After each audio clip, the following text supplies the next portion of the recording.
Magandang araw po muli mga kasikap. Ah, Welcome po muli sa Kasikap Vlog din sa Papa Bear TV. Real talk po mga kasikap, mga kababayan. Sa kagaya ko po na nagsisimula pa lang sa pagpa-vlog din sa pag-upload ng mga video natin. Kahit po tayo mahirap, ah, subukan po natin kung hanggang saan po ang kaya natin. Din kung kaya natin iangat ang buhay natin, bakit hindi po? Real talk lang po mga kababayan, mga kasikap din Kapapa Beer TV. Sa iba pong mga vlogger, shoutout po sa inyong lahat. Ah, Ito po mga kababayan, mga kasikap, simulan ko po sa mga kababayan natin na mga vlogger.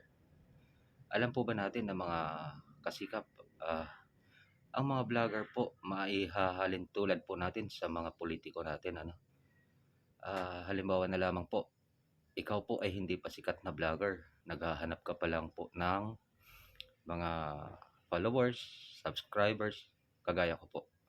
Kami po na nagsisimula pa lang para po kaming mga politiko. Kagaya sa politiko na kapag tumakbo, pagbubutuhan, di po ba? Ang vlogger naman po, kapag ka nagsisimula pa lang, naghahanap ng followers, parang ang followers may hahalin tulad sa pagboto ng isang tao. Di po ba? Then, kapag ka nag-upload ka, kailangan mo ng viewers. Yun po, doon po nagsisimula na nakikilala at sumisikat yung isang vlogger.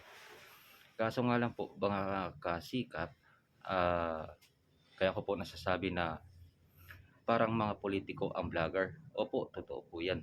Number one po, kapag kasikat ka ng vlogger, ah, kung saan ka nagmula, dapat po lingunin mo po yung pinanggalingan mo. Tumulong ka po, magbigay ka po ng mga financial, mag-donate sa mga calamity, then tumulong sa mga mahihirap. Dahil po ang kinikita mo po, ang contribution mo dito sa YouTube, dito sa Facebook, ay sa tulong din po ng mga kababayan nating mahihirap. Dahil po, nasasabi kong hinahalin tulad ko po yung vlogger sa ating politiko. May mga corrupt din na mga vlogger. Hindi po sila marunong tumulong sa mga kababayan nating mahihirap. Hindi sila marunong makibahagi sa kanilang kinikita na kung tutuusin sa taong bayan din ang gagaling ang kanilang nakukuhang contribution dito sa YouTube at sa Facebook. Sila po yung mga corrupt na mga vlogger. Tinutulungan sila ng mga mahihirap pero hindi sila marunong tumulong sa mahirap. Yun po yun. Parang politiko, corruption, binuto sila ng tao, inilagay sa kanilang posisyon para tumulong sa mga mahihirap, sa mga mamamayang Pilipino. Pero hindi rin po sila tumutulong. Ang kanilang ginagawa, mangurap sa politika, mangurap sa kanilang posisyon. Yun po yun. Kaya ang mga vlogger, mahihahalin tulad mo po sa mga corrupt na politiko. Iboboto mo, ang kanilang gagawin, mangungurap lamang, magnanakaw sa ating bayan.